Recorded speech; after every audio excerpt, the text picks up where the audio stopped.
Nah,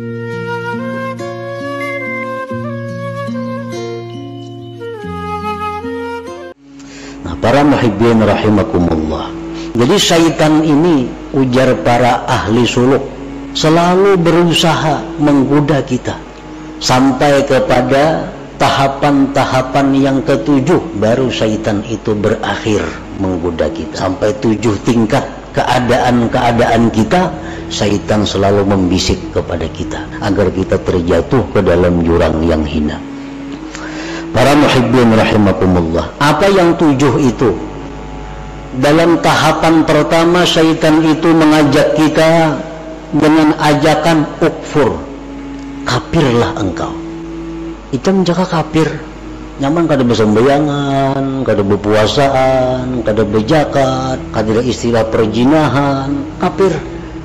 Nah, kalau syaitan itu mengajak kita kepada ukfur, kafirlah kamu kepada Allah, ilmu yang kita perlukan untuk mengatasi ini adalah firman Allah, wa ma liya la a'budul ladzi fatarani. Tidak ada alasan, wahai syaitan, untuk tidak menyembah Tuhan yang menciptakan aku. Selamat kita. Lalu dalam tahapan yang kedua, syaitan membisik kepada kita, la tuti' rabbak. Kalau ikan sudah Islam, ya syaitan, ikan ada perlu taat lawan Tuhan. Karena ikan sudah Islam, kada perlu sembahyang, kada perlu puasa, kada perlu zikir. Karena orang Islam itu sudah selamat. Menghadapi ajakan ini, kita mesti ada ilmunya. Dengan ilmu bahwa, wahai syaitan, aku kada kawa kada taat lawan Tuhan, kada kawa kada sembahyang, kada kawa kada beribadah, karena itu bekalku hari kiamat. Nah, hari kiamat itu aku perlu bekal. Bukan hanya Islam bekalku, tapi sembahyang, puasa, zakat, sembahyang sunat ini. Artinya syaitan itu kada ada membisiki kita, bang, kamu jangan sembahyang lah, kada ada pembisikan itu. Cuman dalam hati kita nih ada asa kada hendak sembahyang. Nah itu iya bisikan syaitan, jangan sembahyang, nyernya membubungi jangan sembahyang itu kada ada, bang. Jangan sembahyang, kadakah itu. Cuma dalam hati kita nih malas sembahyang, malas puasa, malas zikir. Nah itu bisikan syaitan. Yang kita atasi dengan apa? Dengan bekal. Ini mati perlu bekal. Orang hendak ke banjar aja bersama duit. Nah apalagi mati. Bekalnya mati apa? Sembahyang banyak, zikir banyak, puasa dan lain-lainnya. Nah jadi kalau syaitan mengajak kita, dalam hati kita ini ada bisikan-bisikan yang malas untuk ibadah, kita lawan bahwa aku ini perlu bekal untuk akhirat karena aku pasti mati. Tahap yang ketiga, ujar hati nih yang dibisiki syaitan, ayuha ikam banyak-banyak beramal, banyak-banyak sembahyang, tapi kaina bila Tuhan. Nah, di anom berhemat napa? Karena yang dipandang tuh akhir umur. Ikam walaupun wahini pak ibadah, kalau akhir umur karena ikam jahat jadinya. Jadi baik wahini berjahat karena akhir umur hanya berbaik. Nah ini mungkin seringkali datang ke dalam hati kita, padahal itu adalah syaitan. Kainagin amal banyak, kaina sudah tuha, kaina aja sembahyang tahajud amun sudah tuha, pada orangnya umur 60 sudah ini. Nah apabila lagi tuhanya. Nah apabila dalam hati kita ada bisikan seperti itu, kita punya ilmu bahwa umur itu di tangan Allah. Umur kada pandang tuha muda, kada pandang sihat sakit, kalau sampai mati. Jadi kada kawa menunda amal itu. Bila ini hendak beribadat, laksanakan, kada perlu menunda. Nah para muhibbin rahimakumullah, syaitan itu hati kita ini dibisikinya lagi. Ya syaitan, kalau engkau memang hendak beramal beribadat juga, ajil lah, kasih sembahyang jam 1000 rakaat semalaman kayak Zainal Abidin.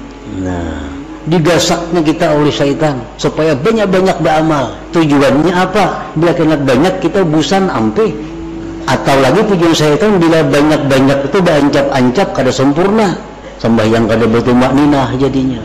Nah ini kita atasi syaitan dalam hati kita bisiki, aku beramal kada perlu belaka-lakas, yang penting aku sempurna. Karena begitu ada niatku sudah beramal itu sudah masuk, perlahan kita gawi. sembahyang perlahan, baca Quran kita perlahan. Nah, tahapan yang kelima, syaitan ini menggoda kita lagi dengan godaan apa? Nah, syaitan kalau ikam sudah perlahan itu, ikam akan dipuji oleh seluruh makhluk. Ikam akan dipuji oleh manusia, ikam akan dipuji oleh orang-orang besar karena mengakui kehebatan engkau. Ikam ahli ibadah, ibadahnya bagus. Nah, supaya kita ini riya. Nah, kita atasi demikian, wahai syaitan, aku beribadah kada mengharapkan pujian orang, aku beribadah kada mengharap penilaian orang. Yang kutuju itu adalah penilaian Allah. Aku cukup Allah yang mengetahui aku beramal, kada perlu orang lain. Nah, yang keenam ini, ujar syaitan, kalau ikam itu beramal sudah mengharap Allah, sudah ikhlas, nah itu ngarannya ikam bujur-bujur wali. Nah, itu orang wali. Ini yang dimaksud dengan hikmah yang ke-20 ini.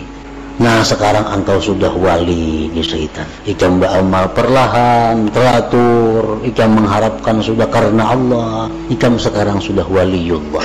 Nah, bila kita ma'asisi itu, bila kita membujuri, ampun syaitan mengatakan bahwa kita ini sudah wali, nah disitulah kita hancur. Nah, disitulah kita terjatuh lebih dalam daripada jurang yang dahulu kita berada. Di waktu syaitan tadi, di waktu hati kita berbisik bahwa kita ini dekat dengan Allah, di waktu hati kita bicara bahwa kita ini sudah dikasihi, dicintai Allah, di waktu hati kita bicara kepada kita bahwa kita ini wali, itu hendaknya dijawab, kada mungkin aku ini wali. Aina ana minal awliya, kada mungkin aku ini wali. Aku ini masih banyak kurang, ilmunya kurang, hatiku masih banyak kepikiran dunia, amal ibadahku belum tentu ikhlas, dosa-dosaku dahulu belum tentu diampuni Allah, tubat-tubatku belum tentu diterima. Aku ini adalah hamba yang hina, yang banyak dosa, yang mengharapkan rahmat Tuhan. Nah, ini yang jawabannya kalau timbul bisikan di hati kita. Itu yang dimaksud dengan wanadathu hawatiful hakikah Allah yadhlubu amamaka. Nah, bila kita mampu menentang yang demikian tadi dengan perasaan-perasaan bahwa kita masih hina, kita masih banyak dosa, kita masih jauh dari Allah, berarti kita berhasil, berarti kita selamat. Siti Aisyah tadi dikata, kapan seseorang itu dikatakan jahat di sisi Allah? Bila mana dia menganggap dirinya sudah baik. Kapan seseorang yang baik di sisi Allah? Bila mana dia masih menyangka dirinya jahat. Bila mana dia menyangka dirinya masih jahat, dirinya masih banyak dosa, dirinya masih hina, itulah yang baik di sisi Allah Subhanahu wa ta'ala. Yang ketujuh, itu datang lagi dalam hati kita. Sudah bagus, sudah 6 langkah syaitan menggoda, kawa diatasi. Yang ketujuh, syaitan artinya bisikan hati kita berbicara, apa berhimat beramal, amun aku ini sudah takdir ke surga, pasti ke surga mati. Amun aku takdir ke neraka, pasti ke neraka. Nah, apa gunanya aku berhimat nih? Nah, ini sudah ketuhukan beramal, sudah kebanyakan kitab yang dipelajari, sudah kebanyakan guru yang didengari, timbul pikiran itu. Nah, apa aku berhimat beribadah, amun aku takdir ke neraka, ya ke neraka juga mati. Amun aku takdirnya ke surga, walaupun aku maksiat, pasti ke surga juga mati. Nah, ini ada dalam hati seseorang hamba Allah, bisikan seperti itu, walaupun kada semua orang. Nah, bila demikian ada, kita jawab bahwa aku hidup mati bukan untuk surga neraka. Inna salati wa nusuki wa mahyaya wa mamati lillah rabbil alamin. Pokoknya aku beribadah kepada Allah, urusan ke neraka ke surga itu urusan Allah. Nah, bila kawa demikian, kita sudah berhasil melalui 7 tingkatan daripada godaan-godaan syaitan tadi.